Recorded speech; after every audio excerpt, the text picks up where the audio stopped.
మలి తెలంగాణ ఉద్యమం ఉవ్వెత్తున లేచినప్పుడు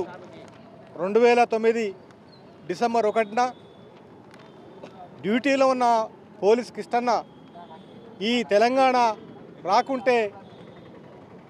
ఈ తెలంగాణ తల్లికి బానిస సంఖ్యలు తెగపోతే ఈ గడ్డపైన పుట్టి కూడా దండగా బతికి కూడా దండగా అని చెప్పి తెలంగాణ ఇవ్వకుంటే మేమంతా కూడా చౌకైనా సిద్ధంగాని తెలంగాణ సాధించుకుంటామని చెప్పి తన పిస్టల్తో డ్యూటీలోనే ఉన్న పిస్టల్తో కాల్చుకొని సరిగ్గా రాత్రి 2:45 డ్యూటీలో ఉన్నప్పుడు కాల్చుకొని అమరుడయ్యాడు. అట్లా తెలంగాణ ఉద్యమం ఉధృతంగా సాగుతున్న టైంలో అమరుడు పోలీస్ కిష్టన్న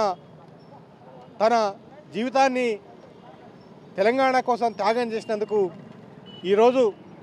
పోలీస్ కిష్టన్న యాదిలో తెలంగాణ అమరుల దినంగా డిసెంబర్ 1ని ప్రకటించాలని చెప్పి బీసీ జేఏసీ తరఫున ఆ తర్వాత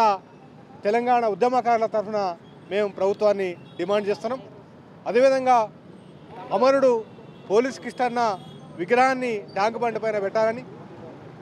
అమరవీరుల కుటుంబాలన్నింటినీ కూడా ఆదుకోవాలని, తెలంగాణ ఉద్యమంలో పాల్గొన్న ప్రతి ఉద్యమకారునికి గుర్తింపు కార్డు ఇవ్వాలి, ఆ తర్వాత పెన్షన్ సౌకర్యం కల్పించాలి, వాళ్లకు ఖచ్చితంగా ప్రభుత్వమే హామీ ఇచ్చినట్లుగా 250 గజాల ప్లాట్ ఇవ్వాలి అని చెప్పి ఈ సందర్భంగా డిమాండ్ చేస్తున్నాం. లేకుంటే తెలంగాణ అమరులను ఈ ప్రభుత్వాలు అవమానపరిచినట్లయితుంది. ఎందుకంటే వారి త్యాగాలు పోలీస్ కిష్టన్నతో పాటు 1200 మంది తెలంగాణ గడ్డ మీద అమరులైన వాళ్ళందరికీ కూడా న్యాయం జరగాల్సిన అవసరం ఉందని చెప్పి అమరుడు పోలీస్ కిష్టన్న ఆశయాలను తప్పకుండా తెలంగాణ గడ్డ మరవదు, ఆయన త్యాగాన్ని మరవదు. ఆయన చేసిన త్యాగాన్ని తెలంగాణ పునర్నిర్మాణం చేసి వారికి నిజమైన నివాళులు అర్పిస్తామని చెప్పి ఈరోజు మెట్టిగాడి ప్రభాకర్ గారి తర్వాత మా పెద్ద విజయ్ గారి ఆధ్వర్యంలో, మా పరమేశ్వర ఆధ్వర్యంలో ఈ కార్యక్రమం నిర్వహిస్తున్నందుకు నేను మరొకసారి అమరుడు పోలీస్ కిష్టన్నకు జోహార్లు అర్పిస్తూ వారి ఆశయాలను కొనసాగిస్తామని తెలియజేస్తున్నాను.